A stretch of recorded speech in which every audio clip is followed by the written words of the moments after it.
Bakit? Anong kailangan nyo nitong asawa mong adik?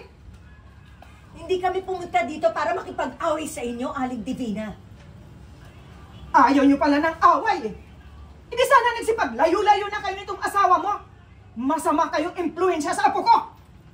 Di pa ang hindi magandang impluensya sa apo nyo? Alam nyo ba kung ang ginagawa nitong apo nyo, ha? Tingka nga muna rin. Tara na po. Sumusobra na itong babaeng ito eh. Bakit? Ha? Ano ba gusto mo sabihin? Ren, yung pala pangalan mo, Eva. Alam mo, hindi kayo nagkakalayo ng edad ng Martin ko.